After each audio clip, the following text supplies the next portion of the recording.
بسم اللہ الرحمن الرحیم۔ السلام علیکم ورحمۃ اللہ وبرکاتہ۔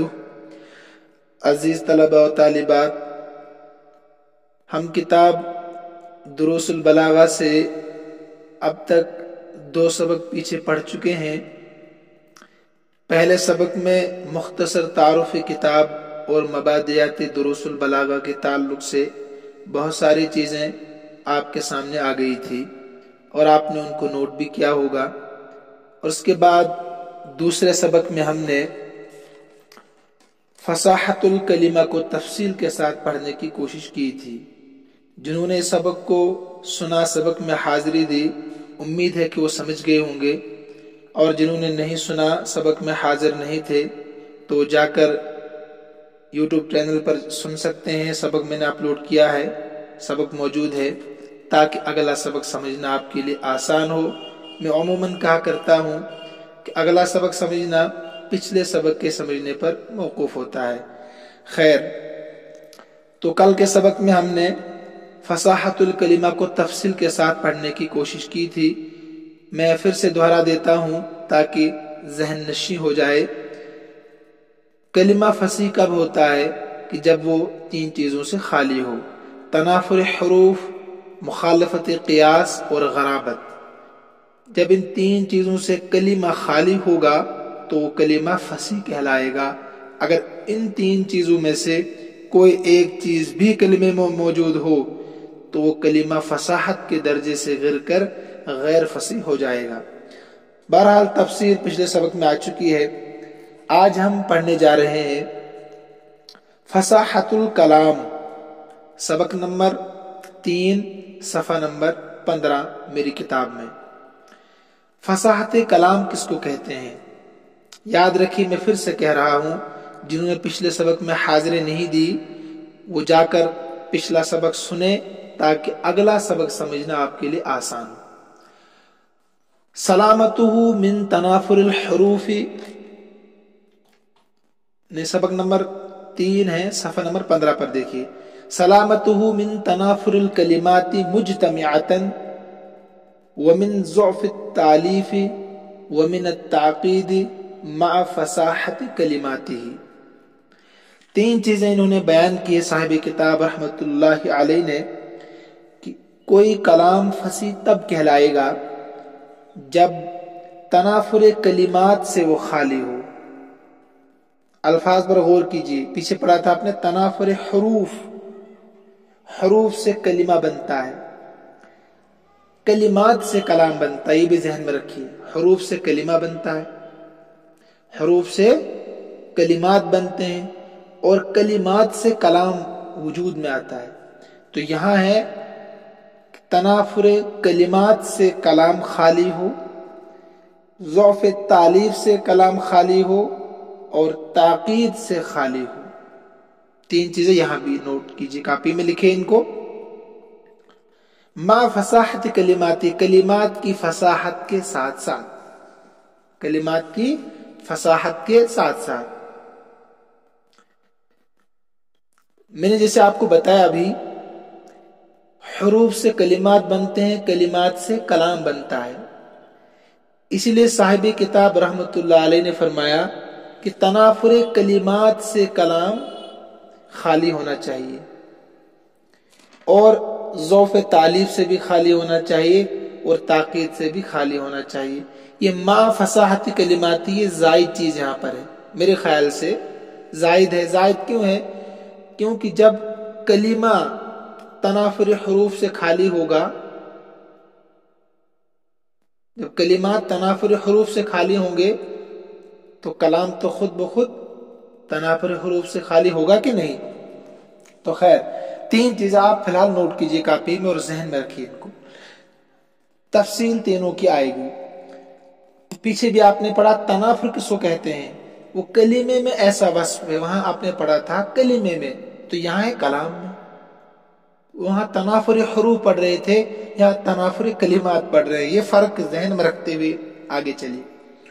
کلام میں ایک ایسا وصف ہے یوجب ثقلہ علی اللسان وعسر النطق بہ، کلام میں ایک ایسا وصف ہے جو زبان پر کلام کے ثقیل ہونے کو یوجب ثابت کرتا ہے، ثقلہ علی اللسان کلام کے ثقل ہونے کو یعنی بھاری ہونے کو، علی اللسان زبان پر، وعسر النطق بہ اور اس کے ساتھ تلفظ کی دشواری کو ثابت کرتا ہے۔ نطق کے معنی تلفظ، اور اس کے ساتھ تلفظ کی دشواری، عسر کے معنی دشواری کو ثابت کرتا ہے۔ ہو بہو پچھلا ترجمہ ہے جو آپ نے تنافر حروف میں پڑھا ہے، تو یہ تو تنافر کی مثال آپ کے پاس آ گئی۔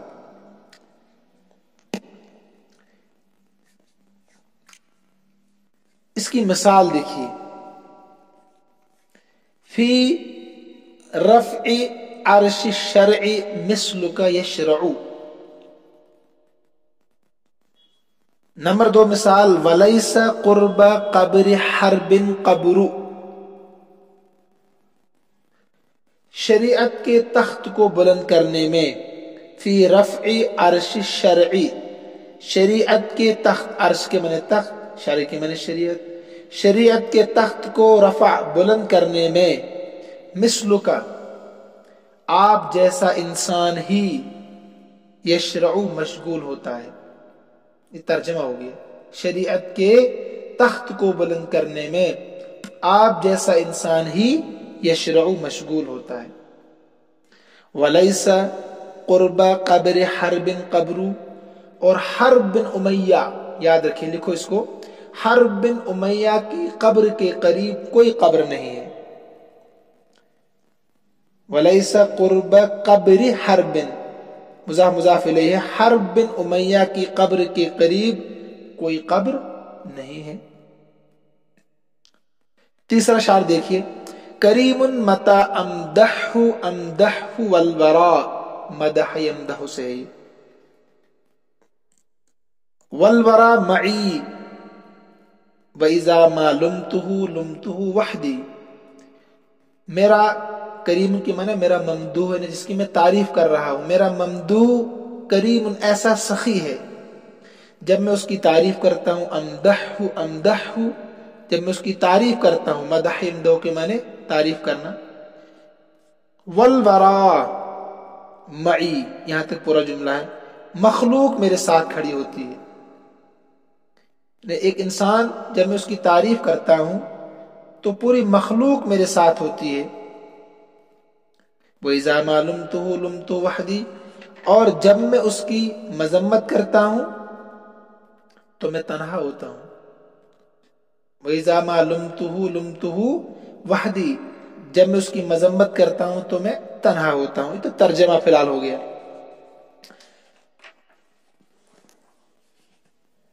اب پھر آپ ذہن میں رکھیے کہ فصاحت کلام کے لیے ضروری ہے کہ وہ تنافر کلمات، ضعف تالیف اور تاکید سے خالی ہو۔ اور چوتھی بات جو ساتھ میں بتائی کہ اس کلام کے کلمات فصیح بھی ہوں۔ اور کلمات فصیح کب ہوتے ہیں؟ پھر 3 چیزیں ذہن میں لائیے، تنافر حروف، مخالفت قیاس اور غرابت سے خالی ہو۔ پیچھے پڑھا نا ابھی آپ نے، ہاں، کلمات فصیح کب ہوں گے؟ تنافر حروف، مخالفت قیاس اور غرابت سے جب خالی ہوں گی۔ اس میں بھی 3 چیزیں، اس میں بھی 3 چیزیں۔ اس میں 3 چیزیں کیا ہیں؟ ضعف تالیف، تاکید اور ضعف تالیف۔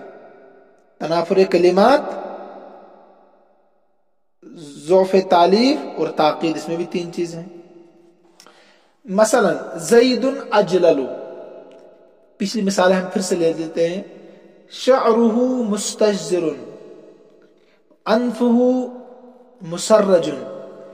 یہ 3 جملے آپ کے پاس پیش کیے، آپ کے سامنے پڑھے، تینوں جملے، زید اجلل، شعرہ مستجزر، انفہ مسرج، یہ تینوں کلمے غیر فصیح ہیں۔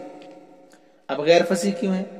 دیکھیں، پہلی مثال میں اجلل، دوسری مثال میں مستجزر، تیسری مثال میں مسرج، یہ غیر فصیح کلمے ہیں۔ اور آپ نے پڑھا کہ کلام کے فصیح ہونے کے لیے یہ شرط ہے کہ کہ اس کے تمام کلمات فصیح ہوں، تمام کلمات فصیح ہونے چاہیے، لیکن اس میں اجلل ہے، مستجزر ہے، مسرج ہے، تو پیچھے آپ نے پڑھے ہیں کہ فصیح نہیں ہے.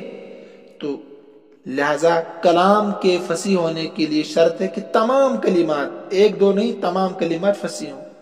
تو یہ جو مثالیں آپ کے سامنے ہیں، تو زید اجلل ہے نا، ابھی بتائیے نا مثالیں، شعرہ مستجزر، انفہ مسرج، یہ تینوں مثالیں جو ان میں یہ تین لفظ جو ہے اجلل، مستجزر، مسرج، یہ غیر فصیح ہے. تو لہذا کلام ہی غیر فصیح ہو گیا پورا، کیونکہ پورے کلمات اس میں فصیح نہیں ہے. کچھ تو فصیح ہے اور کچھ غیر فصیح ہے. مثلا زید فصیح ہے، شعر فصیح ہے، انف فصیح ہے، لیکن ان کے ساتھ جو ملے ہوئے ہیں یہ فصیح نہیں ہے. صاحب کتاب نے ایک بات اور بتائی اس میں، مجتمعتن ہے نا، سلامتہ من تنافر الکلمات، مجتمعتن کی قید کیوں لگائی ہے؟ آپ سوچ رہے ہوں گے نا مجتمعتن کیوں کہا. دیکھیے کبھی کبھی چند کلمات فصیح ہوتے ہیں، انہیں آپ نے کوئی جملہ کہا، لیکن وہ تمام کے تمام کلمات جو آپ کے کلام میں ہیں، آپ کے جملے میں ہیں، فصیح تو ہے، لیکن ایک جگہ جمع ہونے کی وجہ سے، ایک جگہ جمع ہونے کی وجہ سے ان کا تلفظ کرنا، ان کا زبان پر لانا یہ دشوار ہو جاتا ہے. آپ کے عقل شریف میں آ رہا کہ نہیں؟ ہاں چلیے ٹھیک ہے. پھر مجتمعات کی قید اس لیے لگائی کہ کبھی ایسا ہوتا ہے آپ کے کلام میں، آپ کے جملے میں جتنے بھی کلمات ہوتے ہیں وہ فی نفسی فصیح ہے. اگر الگ الگ آپ ان کو استعمال کریں گے تو فصیح ہے، لیکن ایک ساتھ آپ کے کلام میں جو کلمات آ رہے ہیں، ایک ساتھ ان کا پڑھنا، زبان پر لانا، یہ مشکل ہو رہا ہے. کیا ہو رہا ہے؟ مشکل ہو رہا ہے. جو یہ مشکل ہو رہا ہے اسی کا نام ہے تنافر. ٹھیک ہے، اسی کا نام کیا ہے؟ تنافر. زبان پر لانا مشکل ہو رہا ہے، تو لہذا آپ کہیں گے کہ کلام ہی فصاحت کے درجے سے غیر فصیح ہو گیا. ٹھیک ہے، امید ہے کہ آپ سمجھ رہے ہیں.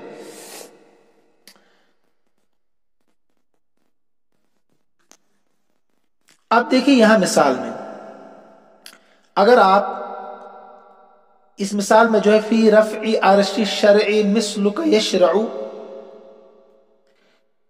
ان کو آپ الگ کریں گے، الگ کریں گے ہر ایک کو. مثلا رفع کو الگ، عرش کو الگ، الشرع کو الگ، یشرع کو الگ.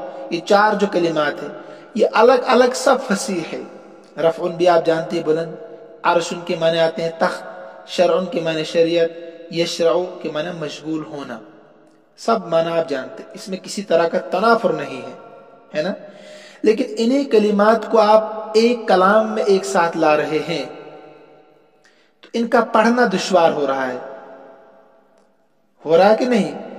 اب آپ کہیں گے دشوار تو نہیں ہو رہا. میں نے سمجھا تھا دوسرے سبق میں آپ کو کہ یہ طبع سلیم پر دار و مدار کرتا ہے، فطری ذوق پر دار و مدار کرتا ہے کہ کون سا کلمہ مشکل ہے، کون سا نہیں ہے. بعض علاقوں کے لیے شین کا تلفظ کرنا مشکل ہوتا ہے، بعض علاقوں میں جیم کا تلفظ کرنا مشکل ہوتا ہے. تو یہ میں نے دوسرے سبق میں آپ کو تفصیل سمجھا دیا ہے. تو اس میں جو الفاظ ہے چاروں الگ الگ تو یہ فصیح ہے، لیکن ایک ساتھ جب ان کو ایک شعر میں پڑھا ہے تو ان کا تلفظ کرنا دشوار ہو رہا ہے، زبان پر لانا دشوار ہو رہا ہے. لہذا اب آپ کہیں گے کہ یہ کلام فصاحت کے درجے سے گر کر غیر فصیح ہو گیا. اسی کو صاحب کتاب نے لکھا مجتمعتن، صفحہ نمبر 16 پر اوپر. سمجھ گئے آپ کی نہیں؟ پھر سے سمجھیے کہ اگر چند کلمات جو آپ کے کلام میں ہیں فی نفسی الگ الگ وہ فصیح ہے، لیکن ایک ساتھ لانے کی وجہ سے ان کا تلفظ کرنا دشوار ہو رہا ہو، تو آپ کہیں گے کہ کلام فصاحت کے درجے سے گر کر غیر فصیح ہو گئے. تو اس شعر میں یہ چار حرف محل استشہاد ہے. ٹھیک ہے، اس کے بعد دوسرا شعر دیکھیے، وقبر حرب، اصل شعر ہے لڑکی، یہ اصل شعر آپ سمجھیے. اصل ہے وقبر حرب بمکان قفر ولیس قرب قبر حرب قبر. یہاں تو آدھا شعر ہے نا، آپ ان کو ایک ساتھ مت ملا، امتحان میں آئے گا تو کبھی آپ کہیں گے ایک ہی شعر ہے، تو یہ دونوں شعر الگ الگ ہیں. اس شعر کے ساتھ ایک اور بھی وہ ہے قبر حرب بمکان قفر. قفر کہتے ہیں وہ جگہ جہاں نہ پانی ہو نہ گھاس، چٹیل میدان کو قفر کہتے ہیں عربی میں. ٹھیک ہے، تو لکھیے اس کو وقبر حرب بمکان قفر ولیس قرب قبر حرب قبر. اعراب بھی صحیح نوٹ کیجیے. ترجمہ تو بتا دیا آپ کو میں نے کہ حرب کی قبر کے پاس کوئی قبر نہیں ہے، اور حرب بن امیہ کی قبر ایسی جگہ پر ہے جہاں نہ پانی ہے نہ گھاس. وقبر حرب بن امیہ کی قبر بمکان قفر چٹیل میدان میں ہے، اور اسی قبر کے پاس کوئی قبر نہیں ہے. اب یہاں بھی وہی اوپر والے شعر کی طرح یہ کلمے جو ہے نا، قربن آپ جانتے ہیں اس کے معنی قریب ہے، قبر کے معنی قبر، حرب ایک نام ہے اور قبر کے معنی قبر. جتنے بھی کلمے ہیں نا، 4 کلمے، قربن، قبرن، حربن، قبرن، ان میں سے ہر ایک کلمہ فصیح ہے الگ الگ، لیکن جب ان کو ایک شعر میں جمع کیا ہے تو ان کا تلفظ کرنا، ان کا زبان سے ادا کرنا یہ مشکل ہو رہا ہے. اور اسی کا نام کیا ہے؟ یوجب ثقلہ علی اللسان وعسر النطق به. تو لہذا آپ کہیں گے کہ اگرچہ کلمہ الگ الگ فصیح ہے لیکن مجتمعتاً جو اوپر لکھا ہے ایک ساتھ جمع ہونے کی وجہ سے ان کا تلفظ کرنا دشوار ہو رہا ہے، لہذا یہ کلام فصاحت کے درجے سے گر کر غیر فصیح ہو گیا. یہ تو مطلب میں نے سمجھا دیا. اس شعر کا شان ورود کیا ہے؟ اس کا ایک شان قرآن کریم کی آیات کا شان نزول ہوتا ہے نا، تو اشعار میں سے بعض اشعار کا شان ورود ہوتا ہے. ایک کتاب عجائب المخلوقات اس کا نام ہے، اس میں یہ ذکر کیا گیا ہے کہ حرب بن امیہ اور اس کا ایک بھائی تھا، اس کا نام تھا مرداس سلمہ، یہ غالباً نام ہے. یہ دونوں بھائی، ایک جنگ ہوئی تھی عکاظ کے نام سے جانی جاتی ہے، یہ واپس آ رہے تھے اس جنگ سے، تو انہوں نے ایک سرسبز و شاداب جنگل دیکھا. تو حرب بن امیہ نے کہا کہ ہم ایسا کریں کہ اس جنگل کو آگ لگا دیں اور اس جگہ کھیتی باڑی کرنا شروع کر دیں، تو اس طرح سے زمین ہماری ہو جائے گی. جب کھیتی شروع ہوگی تو زمین ملکیت میں آئے گی کہ نہیں. تو حرب بن امیہ نے ایسا ہی کیا، آگ لگا دی. تو جب جنگل کو آگ لگا دی، جنگل جل گیا، تو اس میں جنات کے گھر بھی تھے، کیونکہ جنات جنگل میں رہتے ہیں، غیر آباد جگہوں میں رہتے ہیں. تو اس آگ کی وجہ سے جنات کے چھوٹے چھوٹے بچے بھی جل گئے بیچارے، مخلوق ہے نا، بچے ان کے ہوتے ہیں. تو اسی درمیان میں جنگل سے ڈراؤنی آواز آ گئی، ڈراؤنی آوازیں شروع ہو گئی جنگل سے، عجیب و غریب کیا قسم کی آوازیں. تو جنات کی قسم ہے، اس کا نام ہے حاطف، ہاد و چشمی والا ہا، تا اور فا، حاطف. ان کے سردار نے ایک زبردست چیخ ماری جس سے حرب بن امیہ وہیں مر گئے بیچارہ. ڈراؤنی آواز تھی زبردست، تو انہوں نے اسی قبر وہیں بنا دی. پھر جنوں کے اس سردار نے یہ شعر پڑھا ہے، جنوں کے سردار نے. تو مطلب کہ اب حرب کی قبر ایسی جگہ میں ہے، ایسی جنگل میں ہے جہاں نہ پانی ہے نہ گھاس، چٹیل میدان میں. تو اس کا شان ورود تھا، امتحان میں آ سکتا ہے، اس کو بھی نوٹ آپ کر لیں. ٹھیک ہے. اس کے بعد جو آپ نے شروع میں پڑھا کہ کلام فصیح کب ہوگا، نمبر 1 تنافر کلمات پے در پہ نہ ہو. تنافر کلمات پے در پہ ہونے کی وجہ سے نہ ہو، تو میں نے 2-3 مثالوں میں آپ کو سمجھا دیا، بلکہ 2 مثالوں میں آپ کو سمجھا دیا. تیسری مثال میں نے اپنی طرف سے بتا دی جو کتاب میں نہیں ہے. تو 3 مثالیں آپ کے سامنے آ گئی اس کی. اسی طریقے سے ایک مثال اور بھی ہے، کریم متا، جس کو میں نے ترجمہ کر دیا آپ کو. اس کا مطلب دیکھیے، ابو تمام حبیب بن اوس تائی کا یہ شعر، ابو تمام حبیب بن اوس کا. لکھیے، اس کو امتحان میں آتے ہیں، پھر جب آپ انٹرنس دیں گے عربی میں ایم اے کے لیے تو وہاں یہ چیزیں آتی ہے. مثلا شعر نقل کیا ہوگا، نیچے آپشن ہوں گے 4 آپ کے پاس، پھر لکھے ہوں گے 2-4 نام، یہ شعر کس کا ہے. ٹھیک ہے. تو ابو تمام حبیب بن اوس طائی کا ہے. انہوں نے یہ شعر ابو الغیث موسیٰ بن ابراہیم رافعی کی تعریف میں اس کا غصہ ٹھنڈا کرنے کے لیے پڑھا ہے. اس کو ذہن میں رکھیے، لکھیے اس کو. اور اس میں ورا، واو جو ہے نا الورا، یہ شروع میں جو الورا کے واو ہے یہ واو حالیہ ہے، اور الورا مبتدا ہے اور معی پھر اس کی خبر بنے گی. یہ تو تحقیق تھی. ترجمہ آگے آپ کے سامنے کہ میرا محبوب ایسا ہے، یعنی ابو الغیث موسیٰ بن ابراہیم رافعی، کہ جب میں اس کی تعریف کرتا ہوں تو ساری مخلوق تعریف کرتی ہے، جب اس کو گالیاں دیتا ہوں لمتو وحدی، تو میں تنہا ہوتا ہوں.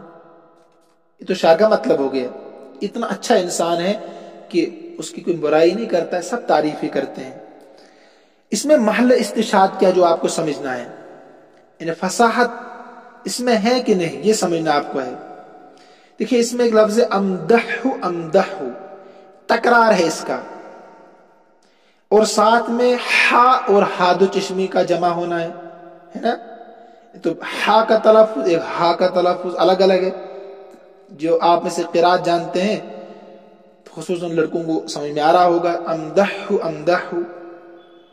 تو اس کی وجہ سے اس کا بھاری پن اور بڑھ گیا. ہا اور ہا کا جمع ہونا، ان کے جو مخرج ہے اس کی وجہ سے اس کا پڑھنا اور مشکل ہو رہا ہے. لہذا اس مشکل کی وجہ سے یہ کلام فصاحت سے گر کر غیر فصیح ہو گئے. اتنا ہی آپ کو سمجھنا ہے کہ تکرار کی وجہ سے، ہا اور ہا کے جمع ہونے کی وجہ سے ان کا پڑھنا دشوار ہو رہا ہے عرب کے لوگوں کے لیے. تو لہذا آپ کہیں گے یہ کلام فصاحت سے گر کر غیر فصیح ہو گئے. ایک بات اور یاد رکھیے، ہا اور ہا کا جمع ہونا اگرچہ ہمارے لیے مشکل نہیں ہے، اور یہ ثقل جو ہے فصاحت کے لیے بھی مخل نہیں ہے، کیونکہ قرآن میں نا فسبح ہے کہ نہیں، ہا اور ہا کا تلفظ. لیکن تکرار کی وجہ سے اس کا پڑھنا یہاں کیا ہو رہا ہے، مشکل ہو رہا ہے. تو لہذا آپ دونوں باتیں ذہن میں رکھیں. اردو میں بھی اس طریقے سے بہت سے اشعار آتے ہیں کہ ان کا تکرار کی وجہ سے پڑھنا کیا ہوتا ہے، مشکل ہو جاتا ہے. تو لہذا ایک کلام فصاحت سے گر کر غیر فصیح ہو گیا امدح کی وجہ سے. اتنا اس میں محل استشہاد اس میں نشان لگا ہوا. تو یہاں تک تو آپ کے سامنے فصاحت الکلام کس کو کہتے ہیں. فصاحت الکلام کہتے ہیں کہ اگر وہ تنافر کلمات پے در پہ ہونے سے خالی ہو، ضعف تعلیف سے خالی ہو، اور تاکید سے خالی ہو. تین چیزوں سے اگر وہ خالی ہے کلمات کے فصیح ہونے کے ساتھ ساتھ، تو آپ کہیں گے کلام کیا ہے، یہ فصیح. لہذا آج اتنا ہی رکھیے، کل ہم یہاں سے آگے پڑھیں گے ضعف